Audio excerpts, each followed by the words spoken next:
బాలయ్య అఖండ తాండవం బాక్సాఫీస్ పై ఎలా ఉందో ఈ వీడియోలో మనం చూద్దాం. విపరీతమైన అంచనాలతో బాక్సాఫీస్ దగ్గరకు వచ్చిన అఖండ తాండవం చిత్రం అంచనాలకు తగ్గట్టే కలెక్షన్లోనూ తాండవం చేసింది. మొదటి రోజు బాక్సాఫీస్ దగ్గర 59.5 కోట్ల గ్రాస్ సాధించి బాలయ్య సినీ కెరియర్ లో నెంబర్ 1 గా నిలిచింది.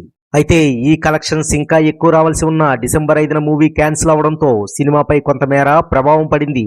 ఎలా అంటే బుక్ మై షో లాంటి యాప్స్ లో బుకింగ్స్ మనం గమనిస్తే డిసెంబర్ 5న ప్రీమియర్స్ తర్వాత మార్నింగ్ 6 గంటల షోస్ బుకింగ్స్ కనబడ్డాయి. డిసెంబర్ 12కు వచ్చేసరికి 6 గంటల షోస్ తగ్గాయి, కొన్ని చోట్ల వేయలేదు. దాంతో మొదటి రోజు కలెక్షన్స్ తెలుగులో కొంతమేర తగ్గాయి. అలాగే ఇతర భాషల్లో ఈ ప్రభావం ఎక్కువగా కనబడింది. లేదంటే 70 నుండి 80 కోట్ల మధ్యలో వసూలు కనబడేవి. అయితే సినిమాకు వచ్చిన ఇబ్బంది ఏమీ లేదు. రెండో రోజు ఆంధ్ర తెలంగాణలో ఆల్మోస్ట్ హౌస్ఫుల్ బోర్డ్స్ కనబడుతున్నాయి. సో మంచి కలెక్షన్స్ వచ్చే అవకాశం ఉంది. ఏది ఏమైనా బాలయ్య తాండవం కొనసాగుతుంది. చూద్దాం బాలయ్య అఖండ తాండవం ఎక్కడికి వెళ్ళి ఆగుతుందో. ఈ వీడియో మీకు నచ్చినట్లయితే లైక్ చేయండి, షేర్ చేయండి, ఛానల్ని సబ్స్క్రైబ్ చేయండి, టైం ఉంటే కామెంట్ చేయండి, ఎరండాహు ఛానల్ని సపోర్ట్ చేయండి. Thank you.